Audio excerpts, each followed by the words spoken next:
Assalamualaikum warahmatullahi wabarakatuh. Sugeng enjing lare-lare, kepripun kabare? Mugi-mugi sehat-sehat sedanten nggih. Lare-lare, dinten menika kita badhe ajar basa Jawa. Ulangan setunggal patemon sekawan. Nanging saderenge kita milai, kita wiwiti kanthi maos basmalah sesarengan. Bismillahirrohmanirrohim. Lare-lare, saderenge Bu Guru terangake mirengke rumiyin tembang dolanan menika. Nggih.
Nah, niki wau tembang wiwit isih bayi.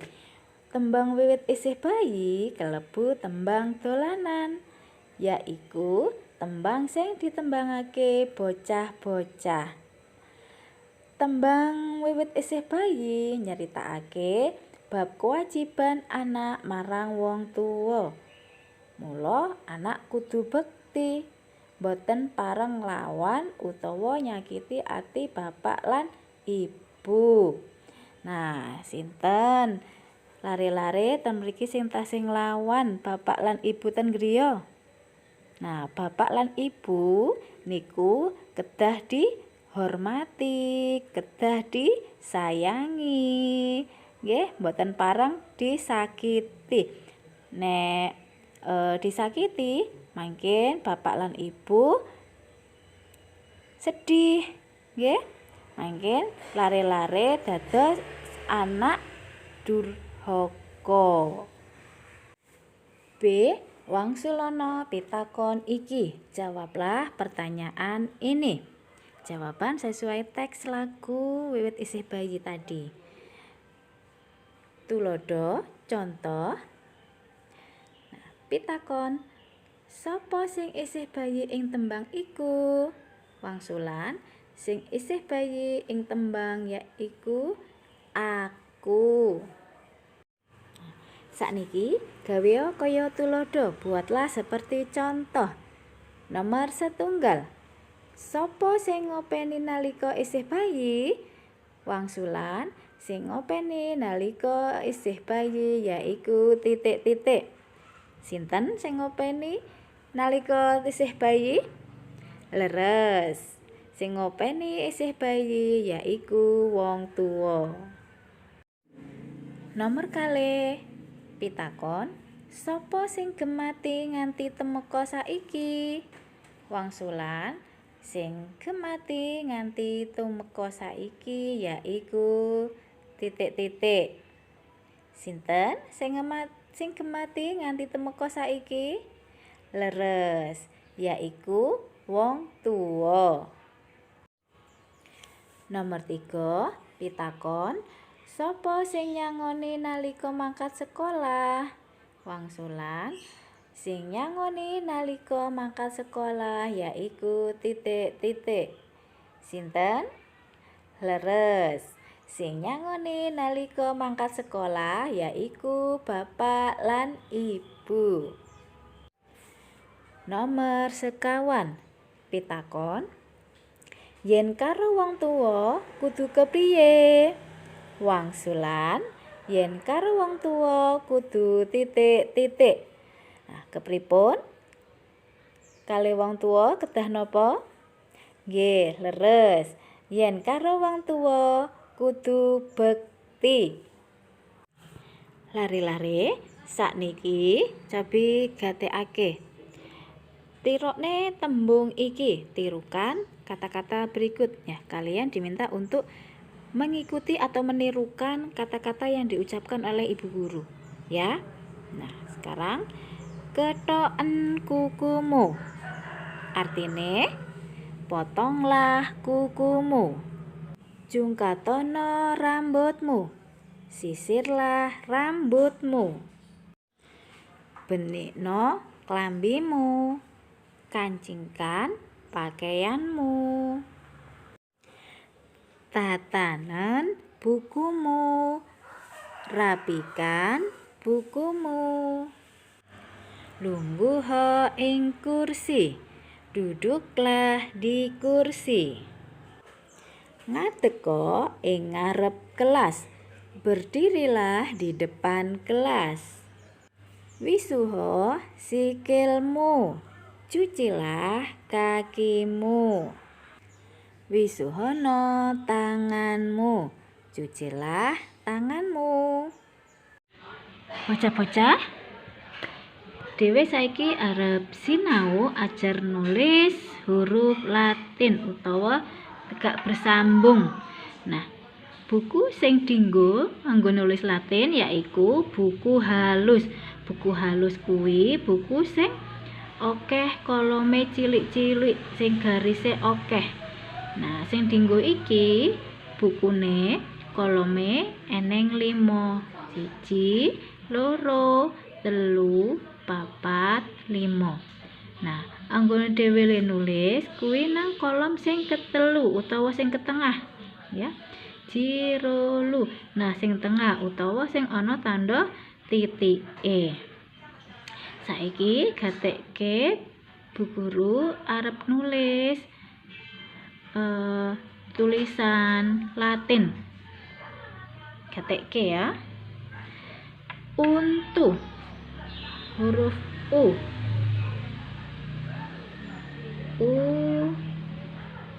N T U. Untu. Terus lambe. L A M B E. Lambe. Gulu. G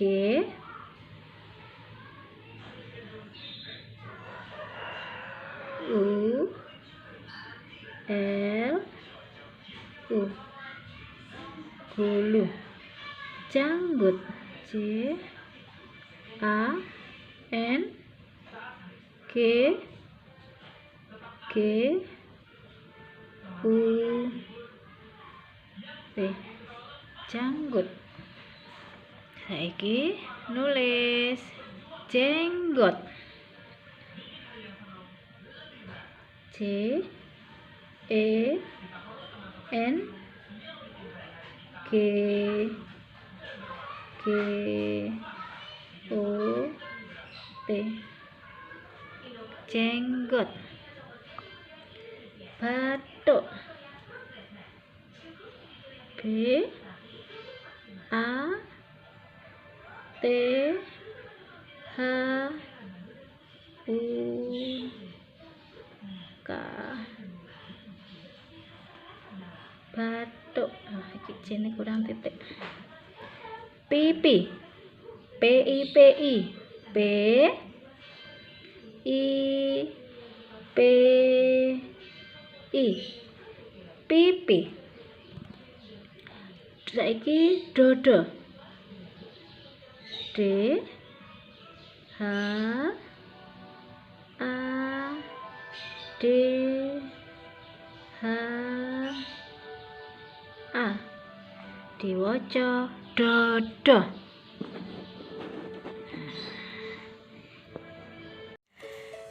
Lare-lare, kita wau sampun sinau bab tembang dolanan.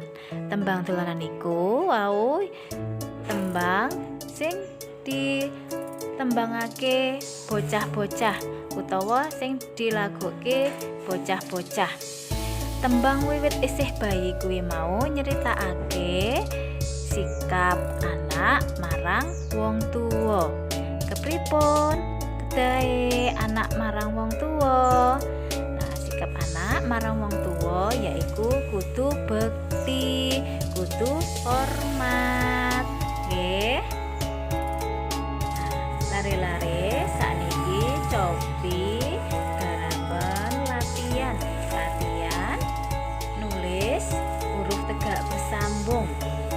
Nggih, wonten buku paket ajar basa Jawamu kaca 17 halaman 17. Digarap ditulis ing buku tulis nggih, buku tulis halus. Nek sampun rampung dikirim WA Bu Guru. Cekap semonten materi saking Bu Guru, mugi-mugi bisa nambah wawasan utawa kawruh kangge bocah-bocah. Umpami wonten kelepatan Bu Guru nyuwun ngapunten. Nggih, lare-lare monggo kita pungkasi sinau dinten menika kanthi maos hamdalah. Alhamdulillahirabbil alamin.